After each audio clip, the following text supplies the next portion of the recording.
this is not the way I thought things were going to go. So did I criticize the government monopoly on issuing currency? Yes, but rightly. That speculative price fluctuation is wild, though. Still, I was partially right about how it's possible to have competitive, private money markets. That being said, I'm not super sure why everyone keeps blaming me for what crypto is now. I'm an angel compared to those goblins.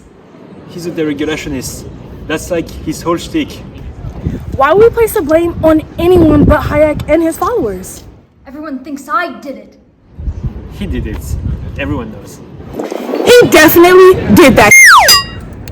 My name is Gerald F. Davis, and I believe there's more nuance to the cryptocurrency debate than simply regulation versus a free market.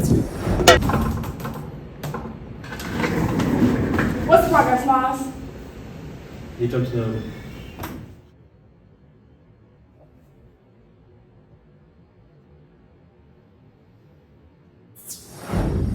The research and evidence Matsukato and Zuboff draw from this is compelling to say the least. China appears to have experimented with digital currency banks, putting them in a position to potentially challenge the US dollar. Scary stuff.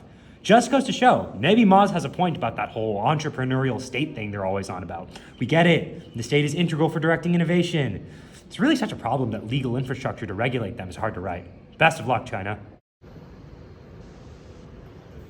Cryptocurrencies seem to have been created as a disruption of state power, notably on how they can create autonomous powers in African complexes like in the Virunga Park.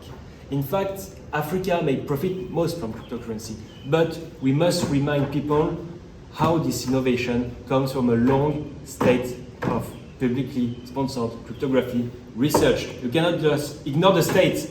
Worse, for their anarchist narrative, it is where both banks and social conditions are doing the best that people use the most crypto. Like, damn it, I'm sick of these anarcho-capitalist guys. Like, in El Salvador, they're saying crypto is anarchist. It's the state-sponsored project. Like, guys, wake up.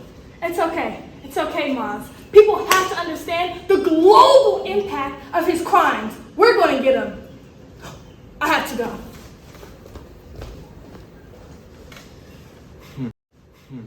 Honestly, I am more worried about the toll it's taking on Shoshana. She cannot unsee how the states are beginning to put their hands on crypto for their attractivity in international trade. Like, China wants to increase its attractivity by manipulating its currency for certain zones only, and how this could also lead to a huge surveillance of transaction and manipulation of market behaviors using the crypto yuan. In these democratic countries, the state and banks could really surveil every transaction and impact people using this. This is the next step to the Asian trend of using digital apps, but it is not the only way possible. You know, this is how they get you. First, you're just mining Bitcoin, hurting absolutely nobody. Then you're tracking your data. They're tracking your data. And when they have it, boom, you're a commodity. You're a commodity. Maybe surveillance capitalism is always trying to turn human experiences into data. We're not data. I'm a human. We're not data. Who's they? Oh, well, those big tech companies, always outside of our regulation and treating our lives like raw material. We're not raw material. That's the problem. That's the problem. Lawlessness means zero privacy for us. Zero privacy for us. Maybe those crypto bros have a point. Maybe those crypto bros have a point. Maybe those crypto bros have a point. They can't see. State can't see. We're going to turn into a commodity. Everybody's going to be a commodity. They're getting our data. They're getting us. I know what you want. Listen, it's really important that we have alternative actors to the state, hence the market. If you start overlapping the two, you're edging closer to socialism. You're talking subtracting freedom from democracy with an overreaching state. The state has a whole monopoly on issuing currency for Smith's sake. The purest method for people to demonstrate their desires is via the market. Any more regulation ruins everything. You have to understand. It's really just like what happened to Keynes. You see, they misconstrued his ideas and blamed me for the after effects. We're equals, you know, me and Keynes. Rivals for the ages. Actually, when we interviewed Lord Keynes last week, he said he didn't know who you were, asked if you were a children's book author. Oh, did he now? That rat